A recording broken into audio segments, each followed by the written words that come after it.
God, do I have juicy information about anything to give anybody? Nothing like federally relevant, No, nothing federally relevant, nothing even lame relevant. Like, I don't know. I don't know shit. Me neither, and I'm fine with It's it. sad. You're like, I'm fine with it. I'm all, it's sad. It's time to take A Therapeutic Dose, a prescription-strength reality TV podcast that explores the intersection of reality TV and therapy. Possible side effects may include entertainment, strong emotional reactions, and or laughter. Here are your hosts, Ramona Ramirez and Margie McGee. Hello, everybody, and welcome to A Therapeutic Dose, where we meet at the intersection of reality TV and therapy. I am Margie McGee, and with me, as always, is my dear friend and co-host. Hello, I am Ramona Ramirez, and I am having a very difficult human experience today. And I was wondering, like, do I actually, because right now we're recording on Friday night. It's Friday, November 15. It's 9:45. And, you know, that's late. But I was thinking, God, like, we're doing this too late? But it's like the thought of ending the day with you, I know I'll be able to go to bed with a much lighter, less burdened heart. So yeah, it's the perfect time. It's the perfect time. And I'm really happy to see you. I'm happy to see you too. Yeah. Thank you. It's the end of a long week, and like, I feel like that introduction, I was overcompensating to the point of it like sounds like the opening of a children's show where I'm like, hello, everybody, and welcome to A Therapeutic Dose. Everything's fine. Don't worry. It's just been, It didn't come off like that. Great. But yeah, Friday evening, it's like the end of the week, everything just sort of like lands, and I'm glad that we can launch the weekend doing this, you know? Me too. Sort of shake off a weird week, just a weird week. There's a full moon tonight or something, right? So maybe all the energy is going to change, or I don't what know. happens? I don't know. I thought tomorrow was December 1st, and I was like, oh, thank God, I am ready for fucking November to be done. This has been the shittiest month. And yeah, it's November 15th. It feels like we've lived a year since Election Day. Mm. On top of that, like, yeah, I'm still itchy as hell. I took 2 prescription-strength antihistamines before we sat down to do this. Uh-oh. Are you going to be like lights out? No. I mean, no. I'm too Okay. mad. I'm too mad at like other things going on. I'm too mad at, yeah, a lot of outside issues are making me mad. Heather Dubrow made me mad. She's so mean to Katie. I'm fired up, dude. She's so mean, and she's so mean everybody. to kids. Just leave that whole segment. I'm with Andy when he was like, can we just stop this? We've beat a dead horse. Like, and then she says, oh, I could beat it some more. Like, I know. You're talking about 6-year-old boys. If your feelings are that hurt by children gossiping about you, you have bigger fish to fry. You have a real problem. But Tamra is the one that needs therapy. Yeah, Tamra is the one. I'll get there. When she started going off on evolving, I was like, where? Somebody bring a mirror to set right now and just shove it up to her face.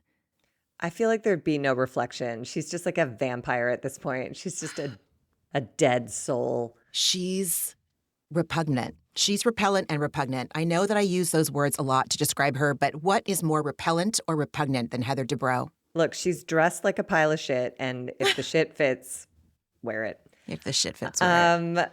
Yeah. So, Reunion Part 2, baby. Yeah, this is Season 18, Episode 19. And we pick up where Emily left off, going off on Jen and the Tammy Wynette bullshit. Emily really had to go hard for everybody and speak on behalf of everybody. And as someone that always feels like I'm not being listened to, I understand it, but it's also like, goddamn.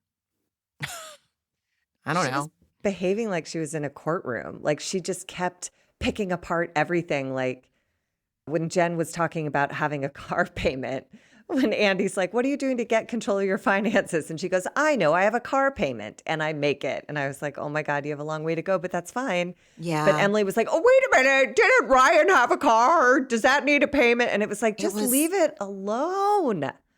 Every detail she had to like pipe up and be like, objection. It's just shut up. Yeah, and I wish maybe it'll come to us in the third installment. Why do we need 3? They had way too much Can't filler in imagine. this one, and I'm pissed. I wish that they had picked up and asked Jen, like, hey, so tell us more about Emily's in-laws. Tell us more about them funding their lifestyle. Yeah, we sure did move We sure past that did. real quick. Sure did.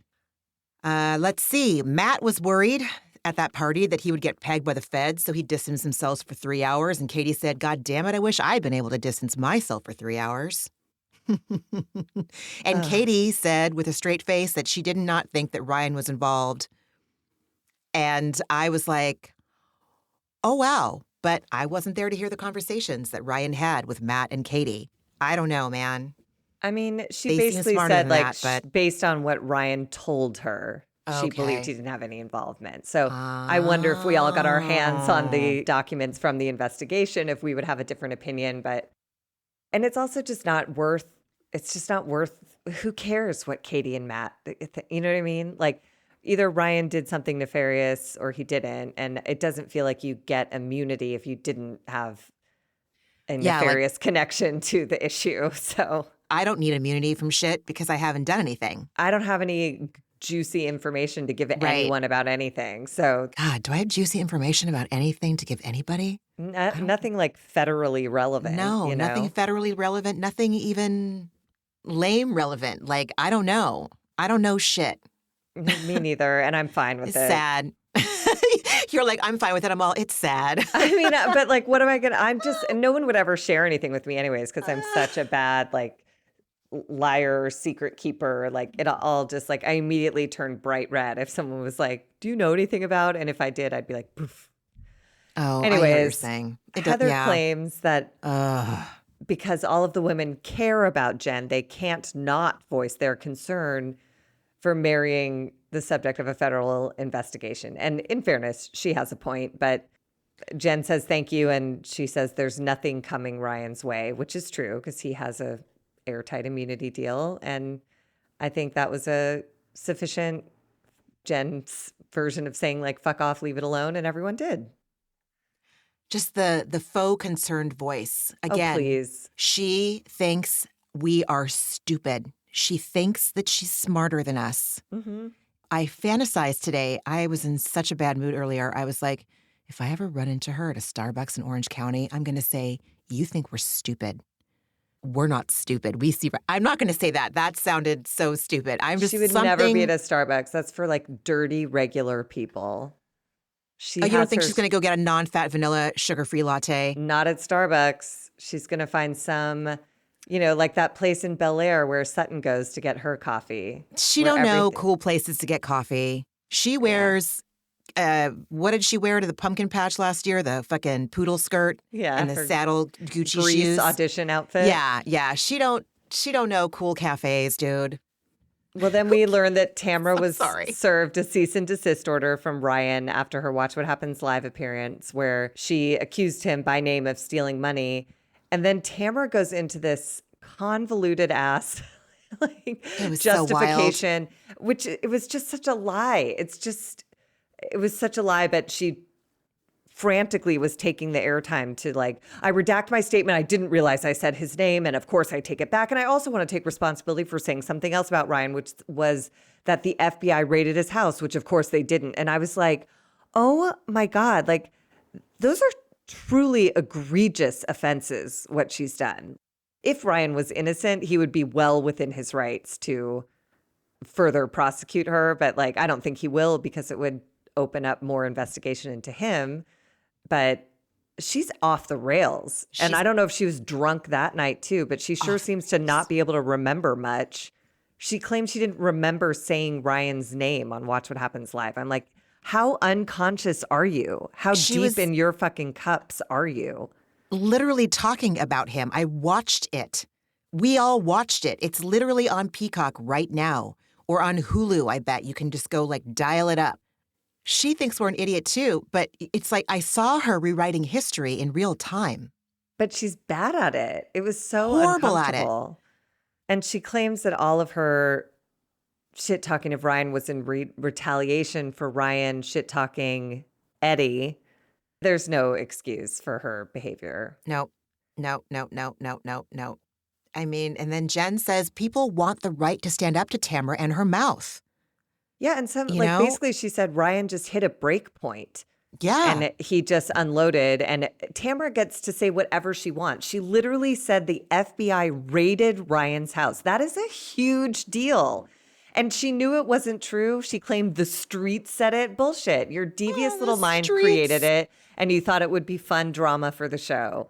And I don't in this moment, I don't blame Ryan for, I hate what he said. I think it's completely inappropriate and wildly out of line. So But I stupid. understand reaching a breaking point with Tamra Judge and Eddie too. 100. Absolutely. But I did Absolutely. love, Tamra goes, she like whines, like, keep Eddie out of it. And Jen says, were you faithful to Simon? Does Eddie judge you for that? I didn't know Tamra had an affair. I didn't either. That was news to me. Maybe later no, I should just go to sleep. I was Go going to to say sleep. at some It's not point this worth it. weekend, maybe I can like dip into the Bravo Real Housewives subreddit and be like, did Tamra have an affair when she was with Simon? She all but admitted it. And because Jen said, does Eddie judge you for that? And Tamara was like, well, no. And Jen says, so you can change, but Ryan can't. You can now be not a cheater, but Ryan can't be not a cheater. Now, I do still have concerns that Ryan might not Yes. be a faithful man, but like, that's a great point. It's a really good point. And Jen, again, she's like out of the mouth of babe. She's not calculating this shit.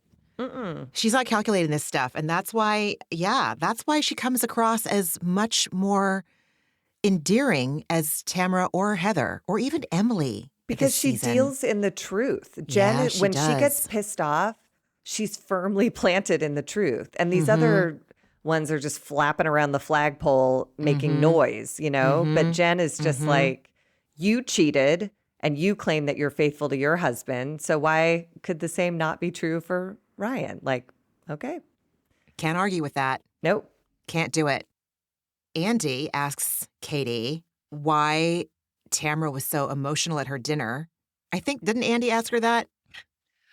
I feel like there was a little bit more of this Jen. Was there more Jen stuff? Tamra stuff, because Tamra admits that she was plastered the night at Katie's party and she says she doesn't remember anything. And Jen again comes right at her with like, and where did Eddie sleep that night? Yes, And yes, Tamra yes. couldn't remember, but we later see footage of Tamra admitting that Eddie, nearly banished her to the casita because he was so displeased with her behavior at Katie's dinner party. Understandable. Yeah. Fucking-standable. And then Andy does ask, why didn't Jen let Tamra show her the proof that Shannon may have initiated the background check? And Jen doesn't even let Andy finish the question. She's just like, I've hit my limit with Tamra apologizing, saying she loves me, and then continuing her hateful, harmful behavior. And Jen says, I believe Shannon when she takes responsibility and says that she's sorry. So I do too.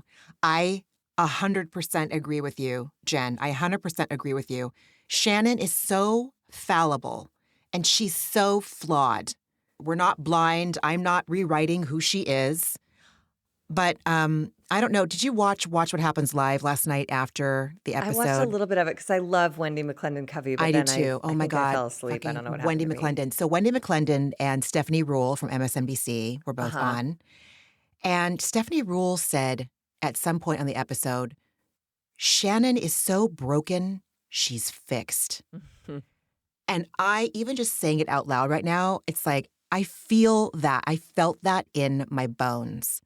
Being so broken that you're fixed. Like when you've laid it all out, when you lay out all your brokenness on the table, it's like, how can you not be fixed just from doing that thing? Like when you can admit all your shit that you do wrong,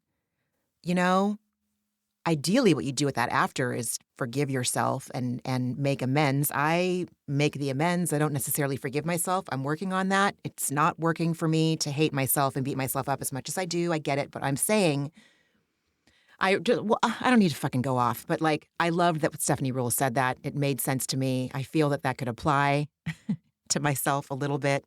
I think a lot of the viewers can see that Shannon really tried this season. Yeah. And she's got a lot of work to do, too. She does, because at this moment, But this was so weird. Emily suddenly insists on taking credit for Shannon apologizing to Jen. I couldn't And believe then it. Shannon fights back. And I was like, you guys just no. She's like, don't take credit for me taking responsibility. I'm like, nobody cares. Like, it was a really weird, again, another moment where Emily was just like, what are you doing? You're Mm-hmm. not in a courtroom. You don't have to object to every statement made on the stand. Like, just let it die. She was so triggered. She really She's been so was. triggered all And season. yet, we, down the line, I thought it would be explosive when the footage ran of Heather saying the size 12 didn't fit. And she was like, that's fine. I believe it. She's apologized. It's fine. I'm like, what? It was so out of character for No, her. it's not. What? It seemed like Heather had never been more dropped into who she is when she said that shit. I was shocked. Heather has some sort of chokehold on Emily. I wonder. Okay, On here we everyone go. up there except Katie. Everyone except Katie. I think Emily wishes that she was perfect like Heather Mm-hmm. and that her life would be easier. Mm-hmm. And so that's why she's able to kind of like do this. What do the youth say it? That's why she's able to kind of twist Heather into working for, like, oh no, she doesn't mean me harm. She really is coming. This was out of character for her. And I was like, I just, what? I don't know. Heather is a mob boss. Like, I don't know what she has on everyone that makes everyone like kowtow to her, or if it's just her money and power that feel too threatening. But yeah, that was a really. It is. It's her money, her power, maybe her But to let her get away with that stuff, her like Terry, her everything is curated. Everything is like. But Emily has a daughter. Like to just let someone off the hook for calling you fat on national television as an insult. Emily, It's so insulting to every woman out there, any girl, anyone who's struggled with their body image, let alone their weight. right. It was as long so as shocking to me if that we're operating under the assumption that someone's using fat in a way as a way to weaponize. I thought Heather was. Oh, I did too. I agree, but I'm just saying that I want to acknowledge the fact that there is a faction of people that do not think fat is a bad word, and I have been trying very I hard agree with to that, kind of like. but I think Heather was using it like that, and that's Oh, my I problem. do too. Is I that do too. nobody, Andy, Emily, nobody said like, wait. When you said the size 12 was tight, explain how that could not be interpreted Right. as extremely cutting, disrespectful, and harmful to anyone's body image. But nobody, everyone's just like, oh, that was out of character. Onward. It was so wild. I was so unsatisfied. I was so highly unsatisfied. so disappointed in Emily, who's picking a fight everywhere, except when it comes to something that's actually relevant to, I know. society at large. All of a sudden it becomes, anyways, whatever. Then we get to, Andy asked Tamra if she's gloating about Ryan's situation, and they show the little clip of her putting her FBI hat on. And then Jen asks Tamra, like, when does it stop with you? And then Jen gets into a conversation saying, like, how can anyone be real friends with her? I asked Heather, is this really your girlfriend? Do you really consider Tamra your friend? And she said, Heather paused and said, Tamra is a historical friend. Heather immediately denies she meant it as a slight, but I appreciated Jen for saying, like, I'm not making that up. I'm not trying to cause a rift. I'm just saying, I said, is she your real girlfriend? You paused and came up with a title for her as a historical friend.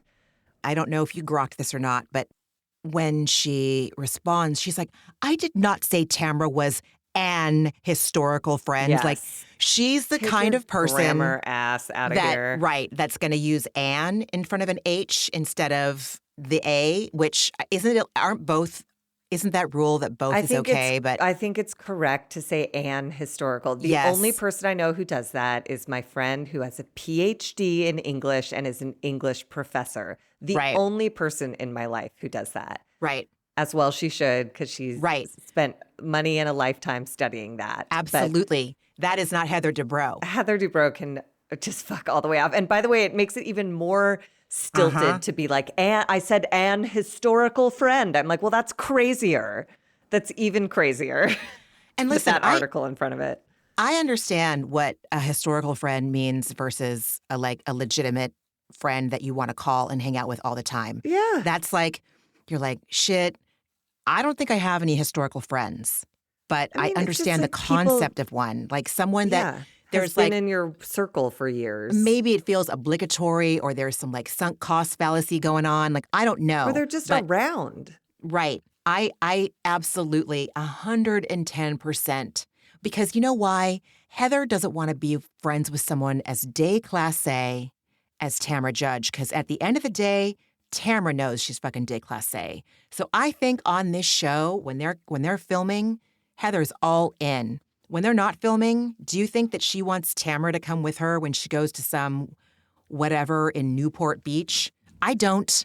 I don't think she does. No, I think Jen nailed it. I think everyone's scared of getting on Tamara's bad side because of what Tamara is capable of doing. You know, Jen Mm, said, like, whenever you get, or Gina said it, whenever you get pissed off at someone, you throw venom.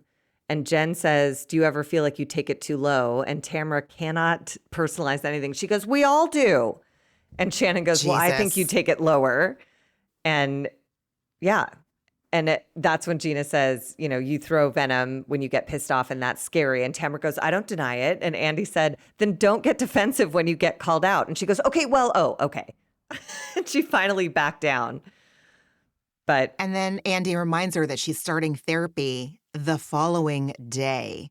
And she said, and he asks, like, why did you wait so long to start therapy? And she says, when everyone tells you you're dead, it's time to lie down.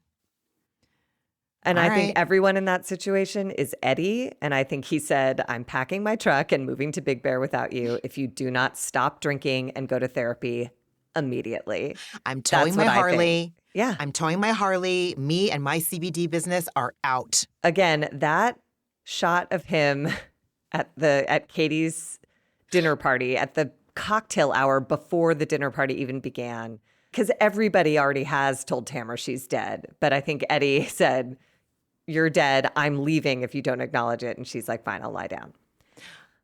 Do you think it had anything to do with the response she was getting on social media, like Reddit, Instagram, TikTok? Like everyone hated Tamara. Everyone thought she was out of control this year. I think she thrives on attention, positive or negative. So I do wonder if there was a threat in her personal life that Interesting. actually mattered to her, you know? Hopefully. Because being a villain keeps you employed, you know? She's done it for years.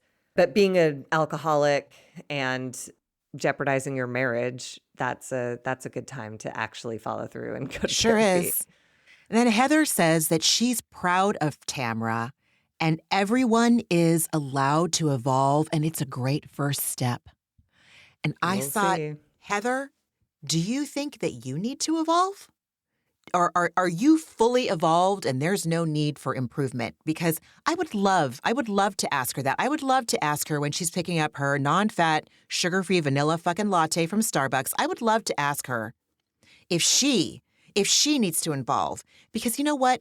Evolution is too messy for her. Evolution is painful, it's bloody, it's full of guts and rips and like she doesn't have the ovaries it takes to evolve. She thinks she's fully fucking realized. I think I don't she's know. Has thin she and evolved since we've seen her on this and since ever? with her kids, I think so. I think her kids, she didn't show us any of the bloody parts of that evolution, but I think, you know, I think with her kids, she probably has had to stretch her understanding of humanity and acceptance and all that stuff. But she doesn't show it. It's certainly No. not for any of us to see. And I also think she's thin and she's rich. What else is there? What do I need to Right? evolve to? I'm the And thinnest and the richest on this stage. What could I possibly gain from therapy? yeah. So Oh, therapy would she's be pointless repugnant. for her. She's Yeah. repug. Oh, then they do some little English accent gate and I wrote honk shoe. Yes. A little London trip package here. Bad accents, boat trip, poop talk. All And third installment reunion content that we were that they shoved into our second part of the reunion, and I'm pissed about it. it It's just, insulting and the only annoying. thing that I thought was cute about the London trip segment and actually gave me hope because I'm quite fearful that Heather is so confident that she's getting Katie kicked off the show.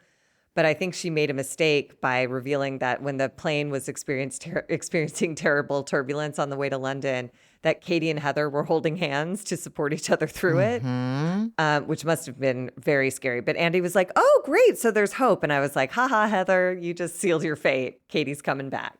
That was Or my she's hope. a user and it was a warm body that wouldn't reject her from holding her hand on the plane. I think that's true, but that's enough for a housewife cast. Yeah. And Katie is such a great foil for Heather because she is unbothered by Heather's attacks, and Heather is so bothered by Katie. So bothered. She Rattled. cannot calm down. Rattled. Mm. I didn't expect this to be so rattling. I didn't expect this to be so rattling. Right. Then we get Fuck. into Jen's eviction and money problems and a nice little recap of everyone righteously commenting on Jen being a ding dong and really ruining my unhelpful. career. I'm while Gina, she's and you're ruining my career. in her rag and bone train conductor hat. Yeah, and that's, again, maybe all remember that was all happening while she was at the depth of the crisis. So everyone is just calling her a ding dong and yelling at her while she and her children are homeless or having to live with Ryan. Which we learned momentarily that all of this went down in 5 days. Mm-hmm. Within 5 days, this all went down. And we learned this new piece of information that Jen could never have anticipated, nor would I have expected her husband to not pay the rent because he was living in the house with her and the kids. Why would you ever think that he would threaten his own, whatever. Why would he threaten his own housing situation and not pay it? So right. He's pissed. I had, I think, one, possibly two, but I'm positive, not positive, but I had one male therapist in my long history of therapists. His name was John, and he was on Sawtelle in that very lovely, like, Japanese block, like that little Japantown block of Sawtelle between, like, Westwood and Santa Monica. Doesn't matter. Nobody called for fucking Los Angeles geography. It just makes me happy to think of that part of town. I loved it. Anyway, he used to always tell me the one way to predict future behavior is past behavior. And it's never left me. It made a very big impact. And now, obviously, that kind of is eschewed if someone is making evolutionary changes in their life. Mm-hmm. But if they're not, nothing changes, and you can kind of like bet the sun on it or whatever. And so that's basically what Jen was saying. Yeah. There's no reason for her to think that it wasn't going to happen. So, yeah. And then Emily, we get another look at her first screaming at Jen and calling her an idiot for not selling her Rolex to pay her bills. And then shortly thereafter, taking it all back, taking responsibility, saying she grew up with nothing and would never judge someone based on what they had, and blames her childhood trauma again, to which I say it is time for you to get professional help. You are creating wreckage all over the place. Go yell at your mom. Don't yell at Jen while she's in absolute financial desperation. You are not supporting her, solving her problem, or supporting your own mental health or healing your childhood trauma by screaming at someone who is not your mom. I loved it. I love that Andy asked her that. He's like, so your anger was all about what you didn't get in life? And I was all, no. Yeah. It's like, yeah, take it up with the people who, take it up with you, your God, and the people that did it. But like, don't make Jen pay the bill. And stop it. This happens so consistently now with Emily that it's like, you need to get help because you are becoming Tamra, where you lash out and then apologize and lash out and apologize and lash out and justify it because of your hard childhood. You are pushing 50. Everyone has had a hard childhood or some set of hard experiences in your life if you are blessed to live that long. So get some fucking help and stop punching down. When you're yelling at Jen, you are punching down. And that is gross to me. She is.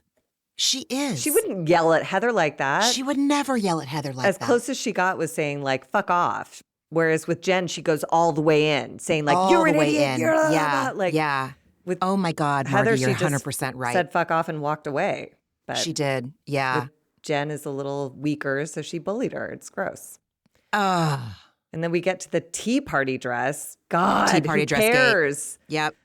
Her dress didn't come from Revolve. So Ryan said, go to the mall and buy one. I'll use my credit card. I'm your boyfriend.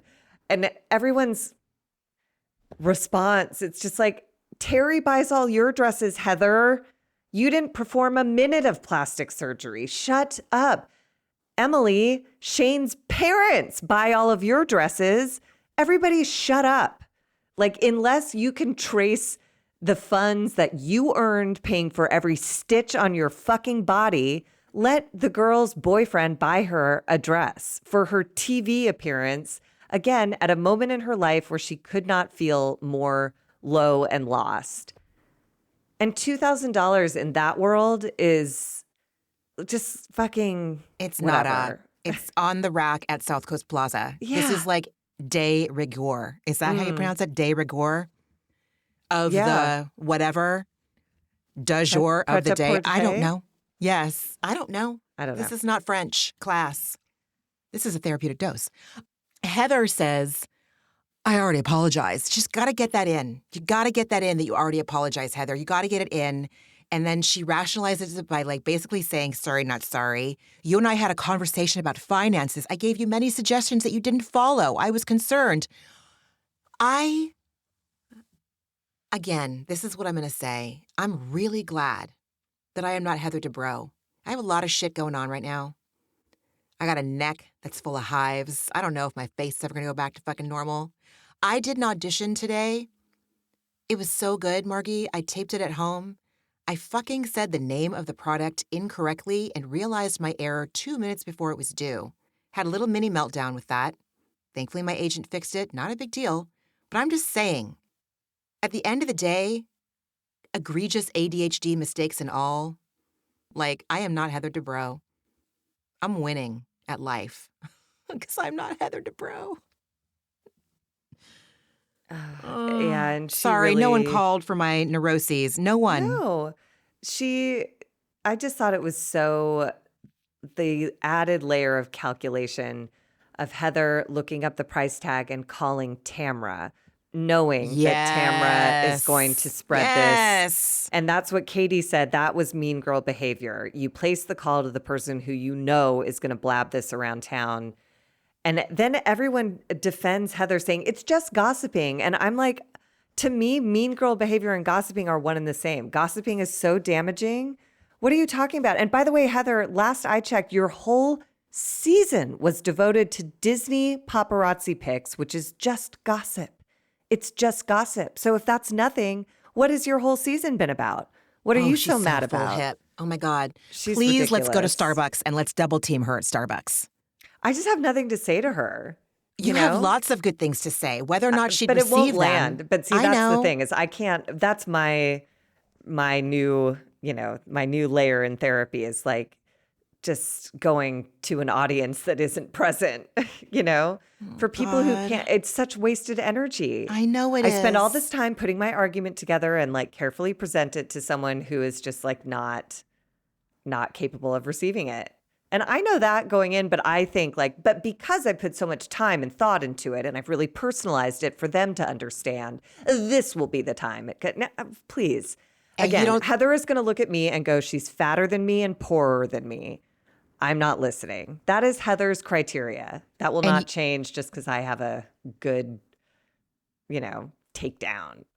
And you don't think that honoring your inner child is rationale enough to be able to say something to someone, even if it would upset my inner child more not to be heard.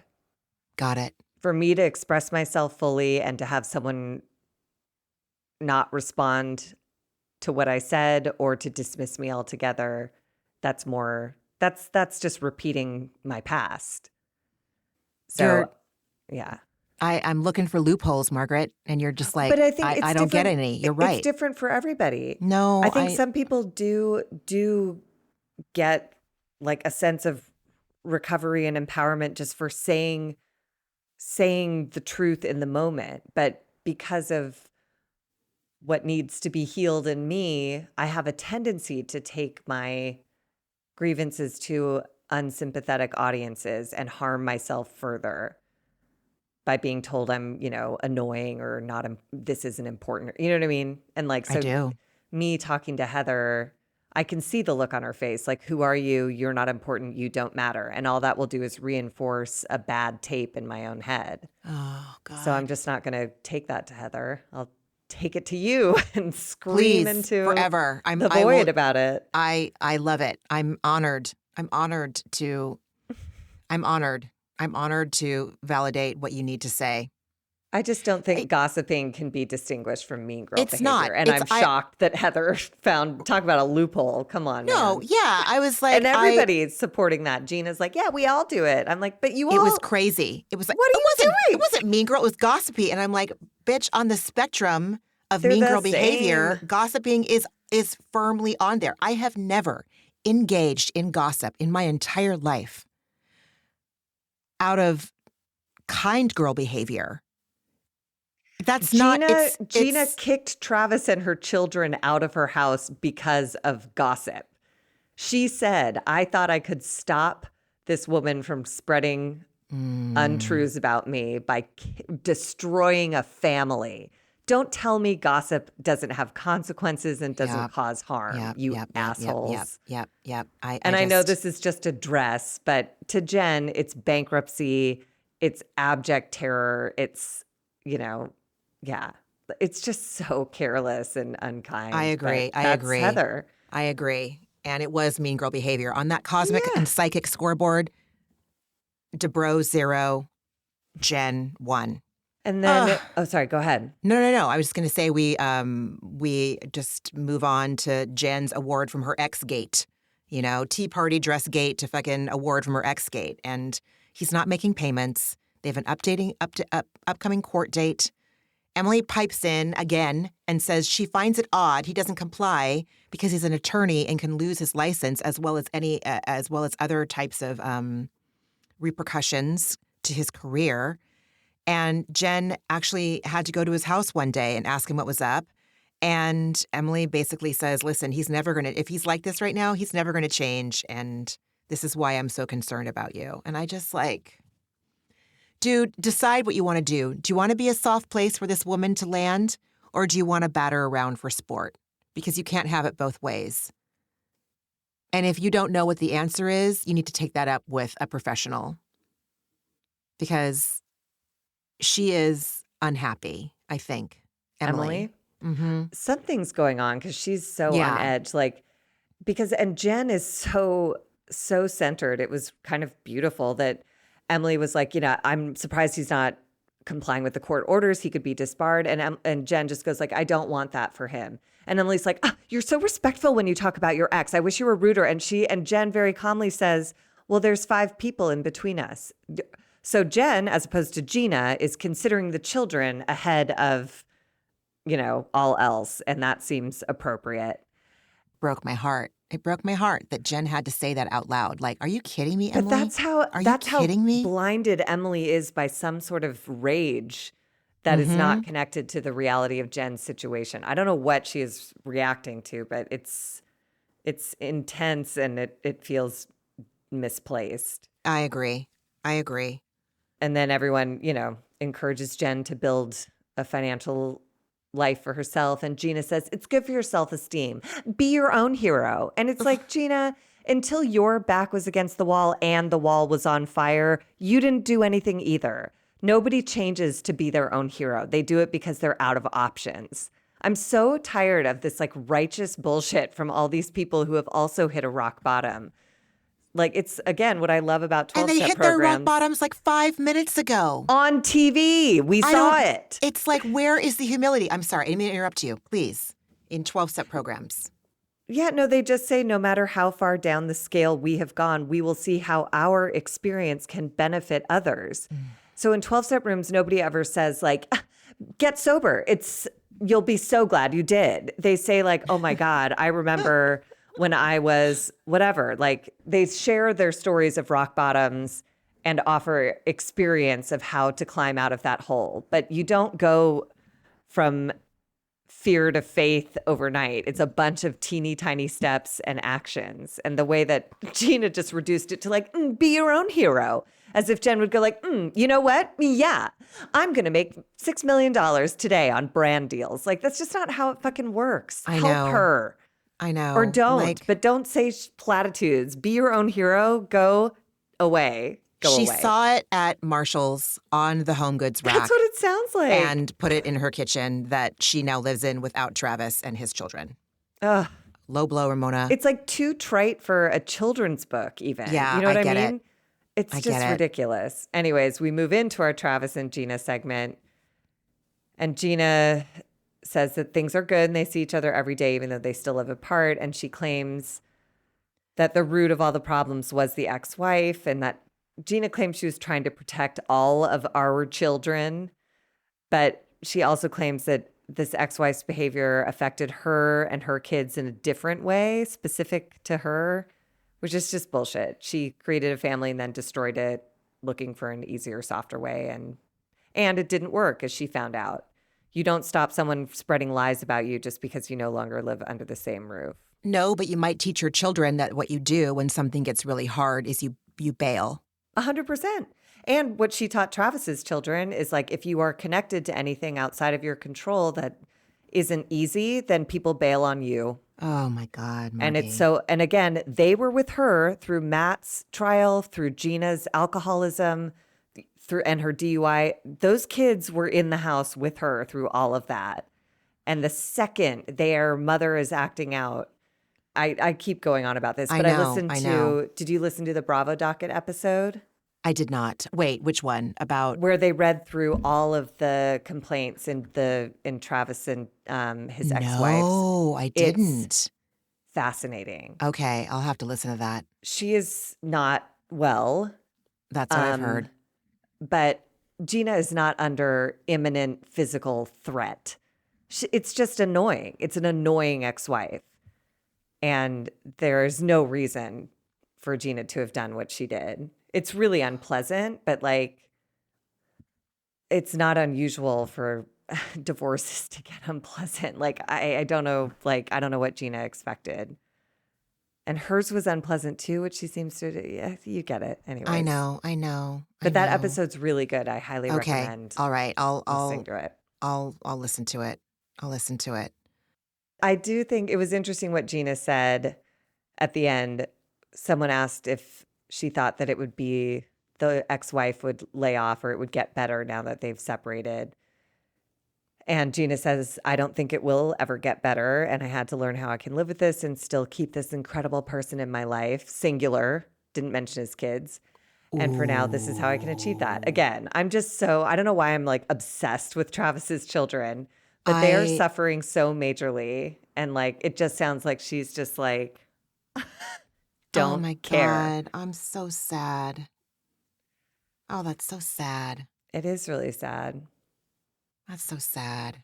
I think the subtitles were wrong because they break for lunch. And I think Heather said, I need some solace.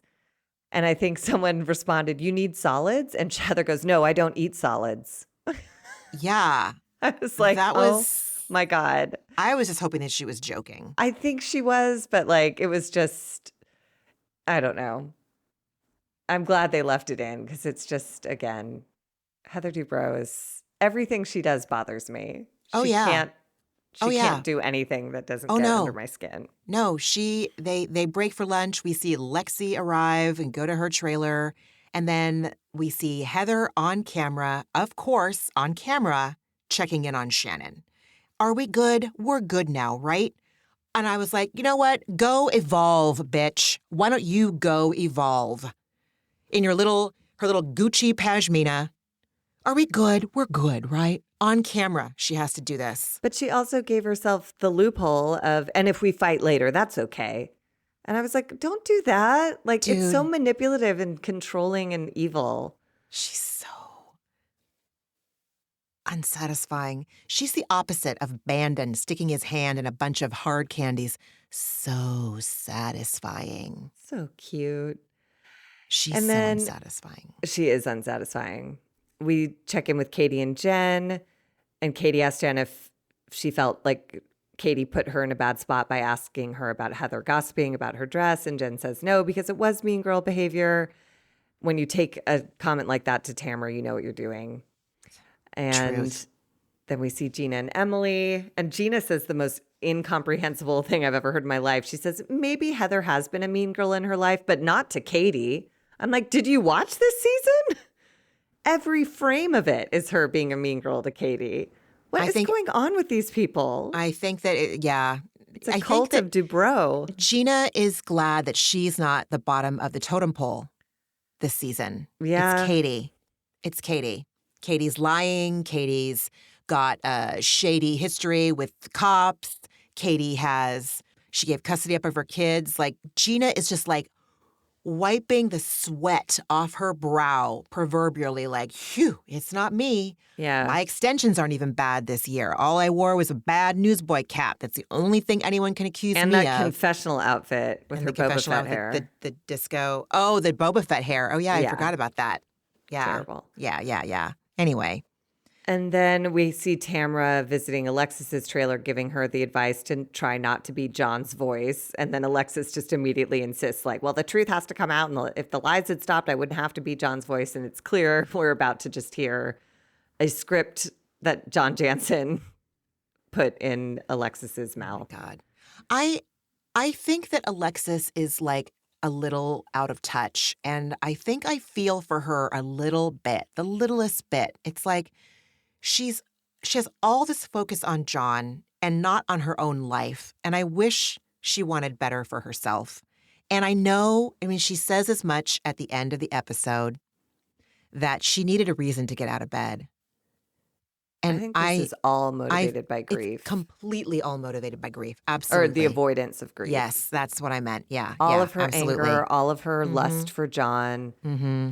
All of it is just in an effort to not feel how she felt when she was stuck in bed. And that's heartbreaking, but that is a choice, and it comes with consequences down the line. I want better for her. I wish that she wanted better for herself, but she just wants a distraction, and she got it. But I don't know who John Jansen and Alexis are if Shannon is an essential part of their relationship. I agree. I don't know what they talk about, what gets him hard if he's not pissed off at Shannon, you know? Why is this like the greatest love that they've both known? I mean, like, obviously we see what John gets out of it.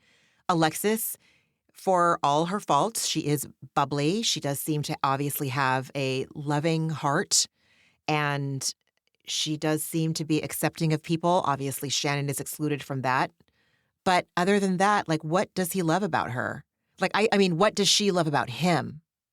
I never heard anything about how he comforted her, any specifics about how he comforted her in his grief, how much fun they have when they do specific things that they love as a couple. Nothing. It's all Didn't go to Shannon. the GLAAD Awards with her. Like, no. Right. Yeah. Went to the Vanity Fair or went to some Oscar party, in quotes. Again, I don't know.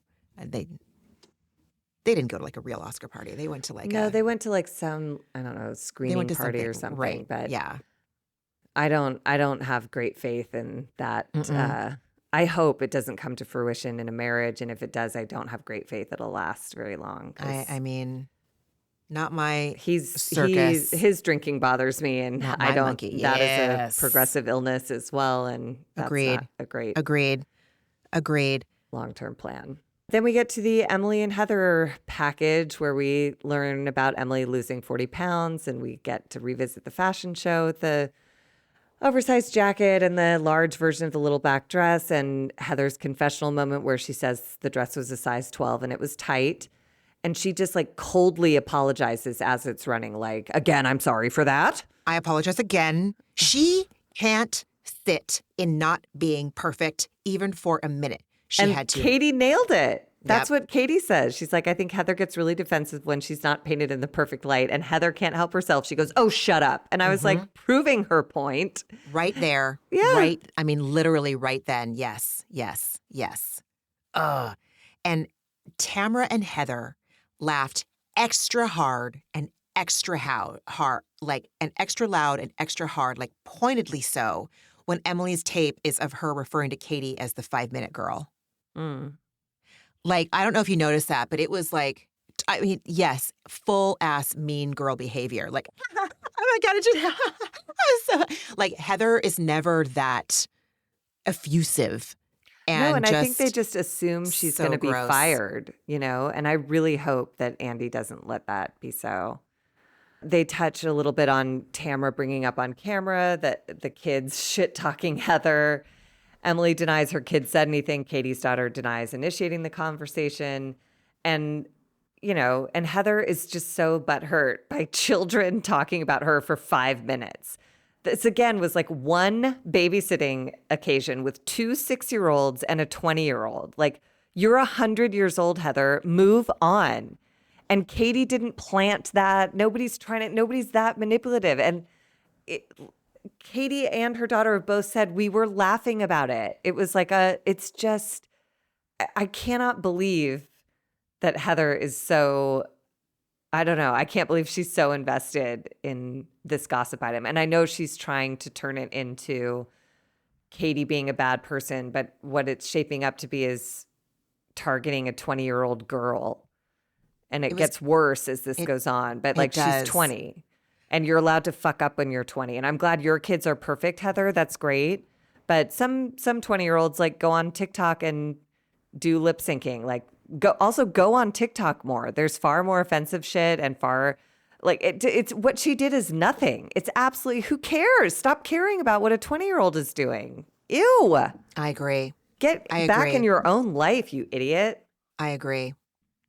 There is a little moment of the back and forth about the size 12 dress being tight and Emily forgiving it for being out of character, but also saying it proves my point that people see my size and build and feel free to comment on it. And I think I said this at the beginning of the episode or like towards the beginning. I don't understand how they thought this was out of character for Heather Dubrow. It seemed neither. like this was the most in character thing. Like, yeah, Emily dick rides for her, does all the heavy lifting while Heather sits there just like with like the pained, put out victim look on her face. And I was like, she infuriates me. And but she also claims that like Emily drove her to it. Yeah. You said all those mean things. And then she produces again and says, roll a package, which was really ineffective because Emily wasn't taking shots. She was just saying, Gina, you're up Heather's ass. She did Heather not wouldn't listen to her. And it's Emily saying like, fuck off and walking away. And Heather, like when she's like, you know how I feel about you. You're gorgeous. don't I took say a it like shot. that. That's like when I took a people shot, call which you I never healthy. do. I never take Right. shots. And I was like, the lady doth protest too much. Well, she's just We've blaming. seen you take shots, bitch. Like, should we call an ambulance? I think she's having a psychotic break. Like, she takes shots constantly, but she thinks we're stupid. Dude. Yeah. And then TikTok we move gate? in to this Kylie section where, we find out that Kylie and Sophia, Tamra's daughter, have not remained in contact, which I think is fine. And everyone argues about which kid said what. And Heather fixates on how Bandon must have heard Katie shit talk Heather a lot in order to have made his harmless and adorable comment. Like, they show it. He's a baby. His voice is so high. He's like, was she mean again? Was she mean? It's like he's a kid. For the millionth time. So cute. And then Andy, thank God, was like, don't you all talk in front of your kids? And they were like, no. And Heather's like, your children are still young. You'll see. And it's like, Jesus Christ, you guys. Shut up. Yeah. And also, you don't have to talk in front of your kids. Word to the wise, we listen. My sister and I were talking about it the other day of exactly where we would sit in the upstairs hallway to listen in on every conversation. You can think you're hiding it, 100%. but kids are curious and invested. We stayed up all night listening to fights or whatever. They listen to everything. Fuck yes. They listen to everything, right? Even if you think they're in bed. Like, plus, don't tell me it. for a minute that Heather Dubrow doesn't talk shit about whatever, whoever, in front of anybody that's in her trusted circle, like including her children when they were younger. I'm sorry, this is bullshit. I have a kid. Josh and I will be having conversations. Sometimes it is about stuff that in ideal circumstances, our 8-year-old wouldn't be there to listen to. But we also sometimes think, oh, he's watching fucking Arthur right now. He's not paying attention to us. When then like an hour later, he'll be like, so what? And I'm like, oh my God, little pictures, like And that's my code word, like little pictures from A Christmas Story. It doesn't Oh, I don't matter. know that. It's just like, it's the way the mom in A Christmas Story said to the dad, like, little pictures. We're not supposed to talk about this in front of the kids. So my sister and I have always said little pictures. Like Like, pictures, like a pitcher of water or like a I think baseball so. pitcher? Or I don't even know. Like, she just said little pictures. I don't know what a Aw. picture is, actually. That's a really good question. Or a picture? I don't know. Little pictures, like little kids that are going to remember this stuff. So we got to be quiet. But yeah, I don't believe What it. we wind up doing, though, is circling back to Tamra. It sort of reminds me of like Scandival, where everybody was getting mad at lots of people. And it's like the only person anyone should be mad at is Tom Sandoval. The only person anyone should be mad at is Tamra. Emily said she and Shane handled it off camera. They were not going to bring it up on camera. Tamra brought it to camera. And that is what ignited this whole mess. And it's completely unnecessary. And again, it involves children. Say what you will, but 20 is not 40. And 6-year-olds should not have their names brought into this in any realm. It's absurd and embarrassing. Heather should be embarrassed. Aren't even fully formed at 20 Just years let a old kid yet. be a I kid. know, let a kid be What a do you kid. fucking care what they said? Why My do you God. care? And then I'm just saying, these women are piling on a 20-year-old. They are piling on a 20-year-old person of color. These white women on the couch to Andy's left. That's all I got to say. That's all I got to say. And then Heather comes at Katie like so hard and harsh and evil. And I love Katie just being unaffected. Heather's like, I don't know what I've done to you. Did I run over your cat? And Katie just goes, I don't have a cat. She like barely put a consonant in. She was just like, I don't have a cat. And she's like, your daughter is going out into the world speaking ill of me amongst her peers. Have you seen TikTok, Heather? You scroll through so fast. I don't remember. I was on it for 3 hours yesterday. I don't remember a goddamn thing I saw. I literally don't remember anything I saw. Nobody is like trying to figure out which housewife this girl is lip syncing a song about dick sucking to. Nobody cares. You are so not interesting. It's like amazing. You would be amazed how not relevant you are to 20-year-olds on TikTok of all places. My Please God. get over yourself. God. Anyways. My kids are 20 and they would never do this. I just of course not. Of course not. Because I can't wait to see what they do because Yeah. again, part of growing up is making egregious mistakes, okay?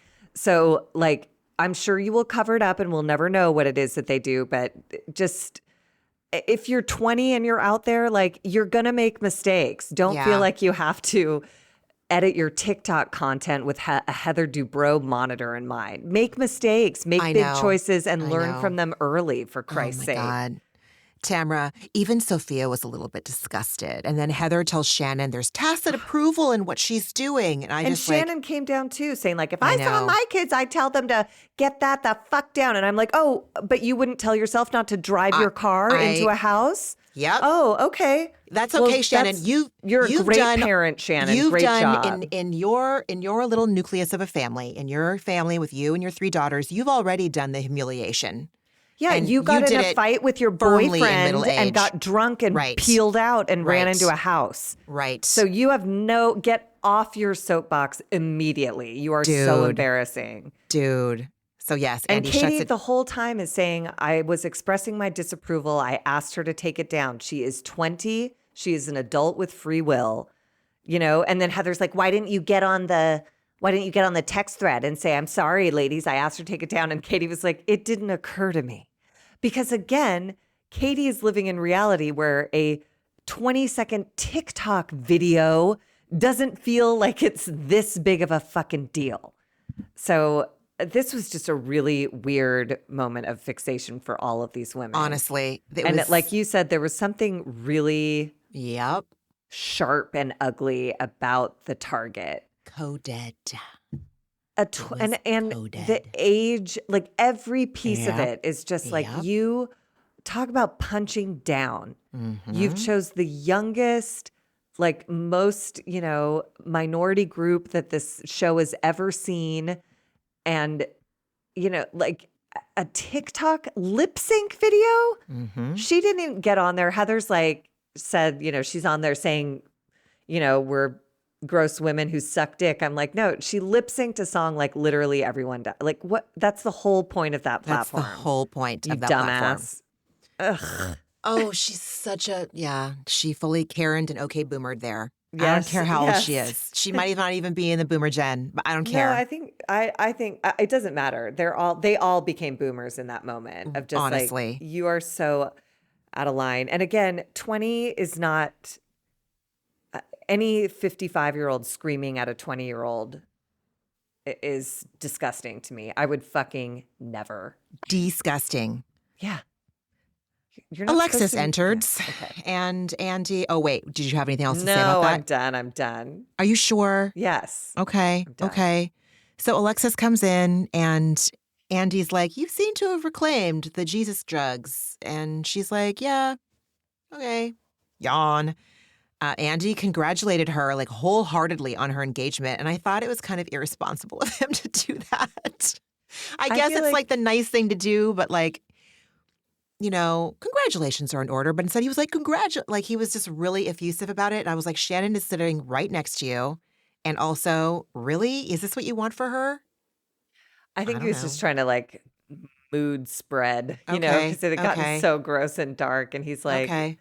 let's talk about your engagement. But then the weirdest exchange when he's like, do you have a date set? And she's like, yes. And he's like, when? And she goes, within the next 12 months. I was like, Yeah. that's not a date. Yeah. It was not a date. A It was year not from a now date. It was is weird. anywhere within a year from now is not a date, but okay. Yeah. Yeah. Just like, nope, not yet. We're just happy being engaged. What is the rush? Anyway. Especially because she says we won't be living in one house for a while because Alexis still has young kids. She's what, like 15 years younger than him. So her kids are still living at home and his house is too small and it sounds like he's unwilling to move. Cool. Not a red flag at all. And Oh, yeah. You're right. Oh my God. move out of your fucking marina house or keep that house as a rental property or keep it as a house and buy another one with her or something. Oh my But God, he's just like, Margie. nah, I'm going to stay in my bachelor pad because I like it here. And she's like, okay. Oh my God. Oh my God. Andy asked her about her religion and brought it up because she has a trans child.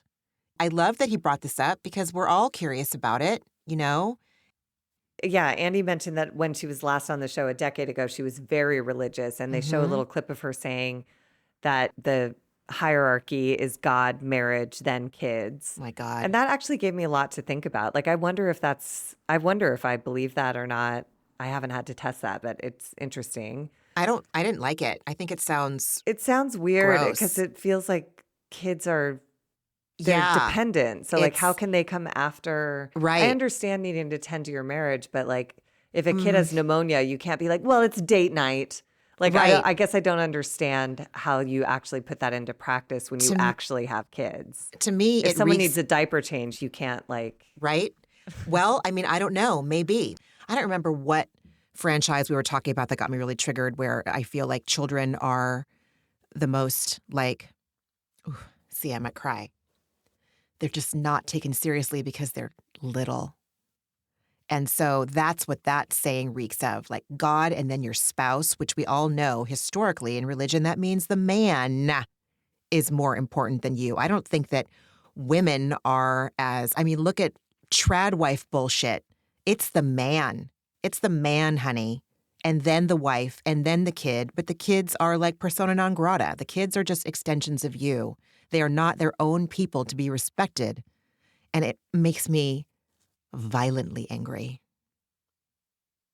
yeah, I think I just don't understand. I think I don't understand it. And it does feel like that hierarchy does come, like you're saying, from a conservative religious Mm-hmm. philosophy where marriage means like, don't forget to tend to your husband just because you had babies. It's Gross. like God is always first and then tend to your husband and then also tend to your kids and also have energy for all of that and don't need any time for yourself. And like, it just feels like, ah.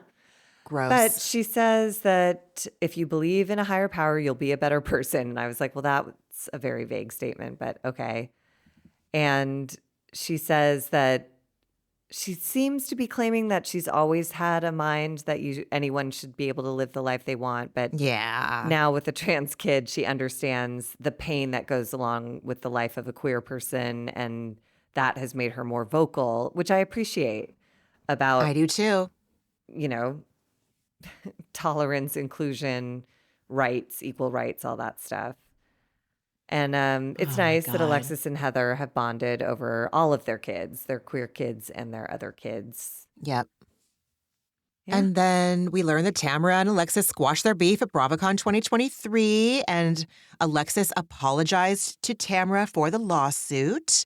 Well, no, Tamara Oh, apologized, right? Tamra apologized for the Yeah, lawsuit? Tamara said, like, sorry for what I put you through. And, I was out of line to say what I did. Oh shit. I thought it was the other way around. Like Maybe, but why did Jim go after them so hard? I don't know. I don't give a shit, I actually. could be I'm wrong. sorry. It's technically my creative job to know the facts as I talk about this on a podcast, but I also don't care. Well, and again, this is just what I wrote down, and I could easily have reversed the name. So, but someone apologized to someone and they squashed their beef. Yeah. Yeah.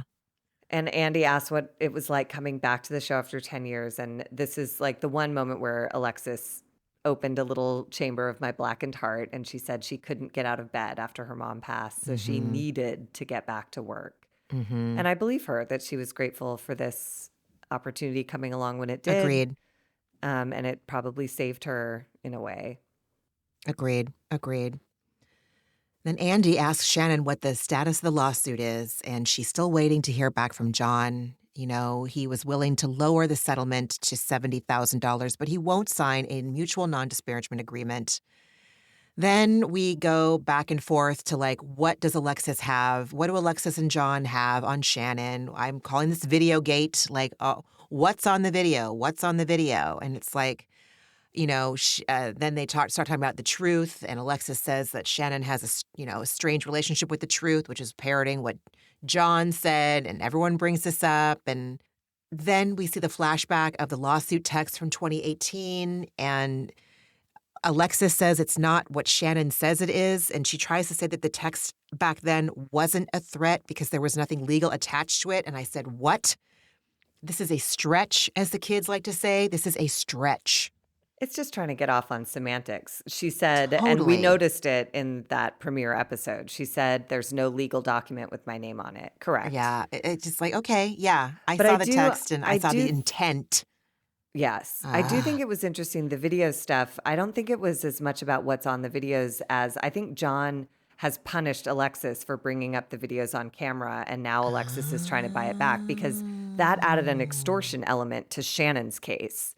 Because Alexis is on screen saying, gloves are off, we are going to release the videos. That's extortion. That's blackmail. And I think Alexis was desperately trying to buy that back. And I think John probably really got up her ass to make sure that I think that's why that segment lasted so long. Because Alexis claims that Shannon brought up the videos and she says, go back to your emails, check the truth. And it's like, this is weird that we're spending this much time. So It was so. I imagine that's a God. big point in the lawsuit and why John isn't signing anything yet. I'm sure he's trying to get around the extortion issue. Oh, they're both real pieces of shit. And again, I who agreed. are they to each other without Shannon at the center of their relationship? I'll Time ask will her that tell. Starbucks too. Yeah. And then we get the Where's the Door Shannon Bedore segment where we see Alexis saying it twice within 1 hour. And yeah. And then Alexis, as they get into all this stuff about whether or not her name was on a legal document, Alexis starts saying, if they won't let me talk, I won't stay. And then Shannon, in a really bad look, taking it too far, goes, you're a friend. Isn't your time up? And Andy just goes, no. It's just like, it gets so petty and it devolves into just liar face, look in a mirror girlfriend. Oh my God. It was so so painful and stupid. So That's the stupid. word. It was real stupid. And I they took your job rehash- 10 years ago. I'm still sitting here. I've been on TV for 15 years. You're a TV star. And Andy just sits back in his seat overwhelmed, as was I. That seemed to be how we wrapped out. I wrote more arguing, I don't know. That was literally my last note. More arguing, I don't know. I feel like that's what was written all over Andy's face too, because he was just like raising his Honestly. eyebrows to the camera, like I don't know what to do. These two hens are just clucking at each other. And I did love in the preview for next week, as much as I could not stand Emily in this segment of the reunion, I do believe she'll have the best line of the season, saying every trash can needs a lid, and John Jansen found his. Oh, shit. That Oh, was great. shit. What else did you watch this week, friend? I finally actually, because I've been listening to podcasts for Salt Lake City and New York, but I finally watched both this week. Salt Lake City I thought was incredible. Did not miss Heather at all. Didn't even realize she wasn't on the episode. Oh, that's a really until good the point. bitter You're ass right. end. You're right. And then I watched New York, and I just will never watch it again. That was like the biggest waste of an hour I've ever spent in my life. I hate everyone on that show. I think Yeah. Brynn should be fired immediately. She's a monster. I did not appreciate the whole episode was built around a joke. This isn't reality TV anymore. These are people producing storylines, and I just was so pissed off at the end. The only person I like is Uba, but not enough to ever tune in again.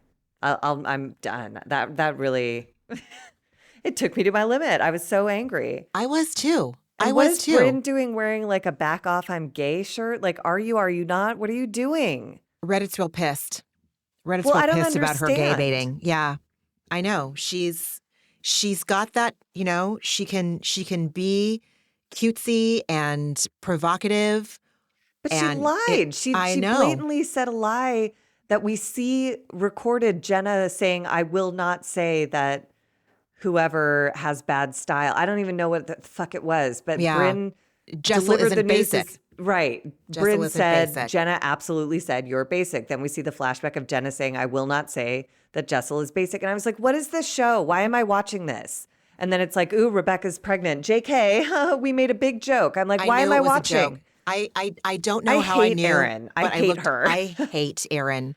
And I I'm looked at curious Josh. about Rebecca Minkoff, but like, not Oh, I'm anymore. Now I'm not. mad. No, I have 0.0 tolerance for Scientologists, as you know. But I'm curious about her. For a reality show, I would love to Okay. actually hear her story rather than be put through a fake pregnancy storyline. That's annoying to me. It was so stupid. There's I looked at so Josh much- and I was like, they're yeah. faking it. They're faking. This is fake. He's like, you think so? And I was like, yes, mark my words. And then he's like, I'm 20 minutes later, he's exhausted. like, I'm done.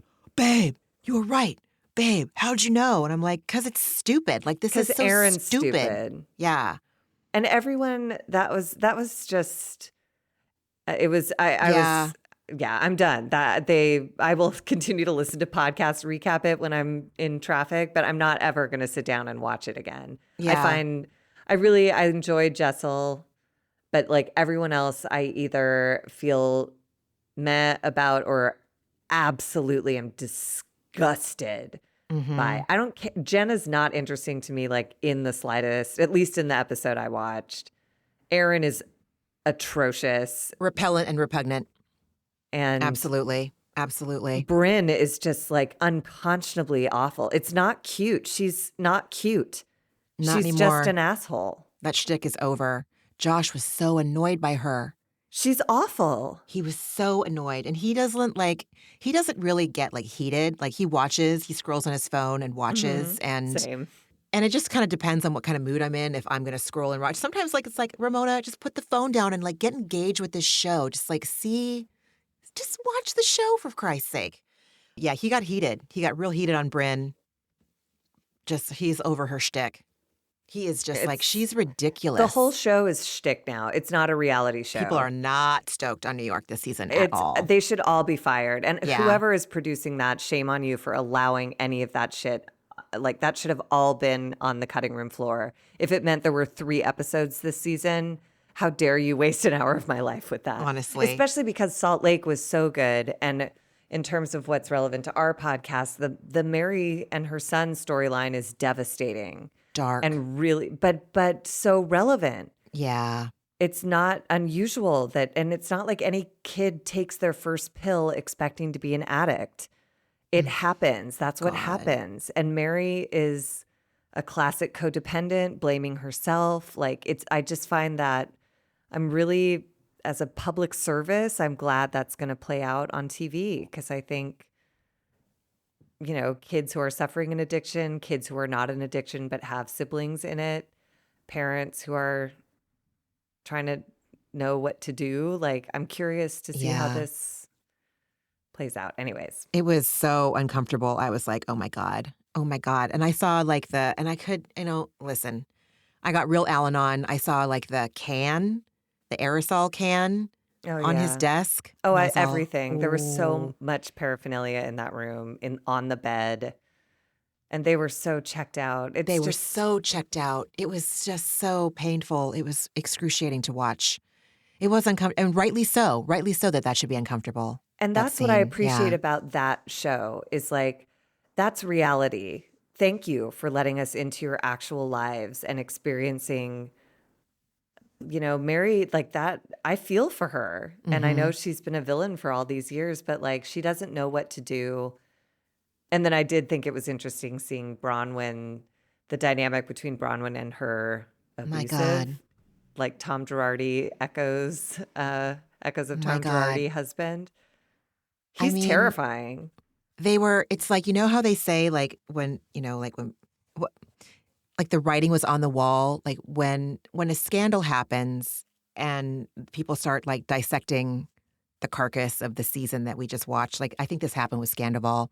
Like, he said it right there. He said it right. It's like she's saying at dinner, we don't get along. There's like 2 things in this marriage that work and like 10 things that don't, or something she said. This is Bronwyn and Todd. Yeah, and one of them And was I his was, credit card. It's like, yeah, and like the trophy wife stuff or the gold digger stuff, whatever. Like, she's telling us all of this, but like we're just like, ha ha ha, it's a joke. But after the fact, it's going to be like well, the and truth, she right? released this like really scary statement because, she had made some jokes about, like you said, how we don't really get along. And she released a statement today or yesterday saying, like, I regret making self-deprecating comments. Of course, my husband and I have a wonderful, beautiful relationship. And I was like, Jesus Christ, it sounds like you're a hostage and he's dictating to you what you're going to write in this statement. He's mean. He is mean. Ugh. She looked pretty beaten down when he was like It- talking to her at some I mean, points. have And you ever yeah, been in a relationship like that? Not yeah, long, because I don't remember ever seeing that, but I've been in that dynamic where someone is like, where they shut you down and it's just too exhausting to fight mm-hmm, back or to mm-hmm, explain to everyone. So you just like go dark. mm-hmm. Oh It's yeah, sad, oh yeah. You're just like, what's the point? right? Yeah, totally, absolutely. What did you Um, watch? I watched the same, which is why I'm having so much fun talking to you about it. Like watching Lisa Barlow go apoplectic about having to Sit in take 17C? sit in 17C. Like, listen, I don't think any of us have, like, obviously everyone wants to sit in first class, right? I'm sure there's going to be some fucking devil's advocate out there that'll be like, I don't care where I sit. It's like bullshit. It's nicer to have more room and get off the But plane for a sooner, whatever. 60-minute But for flight, a it 60, it's couldn't matter exactly, less. exactly. Like, I have to fly Southwest when I fly to San Diego or when I fly to Palm Springs. It's just the only plane, unless I want to switch flights, which is stupid for a flight that is less than an hour or maybe 90 minutes max. So you suck it up and you go on Southwest. It's not a big fucking deal. She shat herself and she's like, I love Henry, but I would rather wait to go on a later flight. And I was Or all, fly to LA okay, and then fly to Salt Lake. It's like, are you out of your mind? unbelievable, out of her mind. For a 40-minute flight, it's like you're And on the ground before you're off the ground. Like, it's I so mean, fast. Who and there was cares? so much footage of it And that she we're was seeing having it a again full next week. meltdown. Full ass meltdown. John's just like trying to figure out, how do I say this is completely an inappropriate response to have for the situation we're in? What the fuck is going on? And also Like, 17C, she's like, it's the back of the plane. And it's like, if 17 is the back of the plane, it's a very small plane. right. In which case, first class is not anything more than like, one seat on either side of the Four aisle seats instead of total, two. probably. Right. Yeah. Like, Like, I don't honestly, understand I what don't there's either. on a plane like that. There's no glamorous travel accommodation.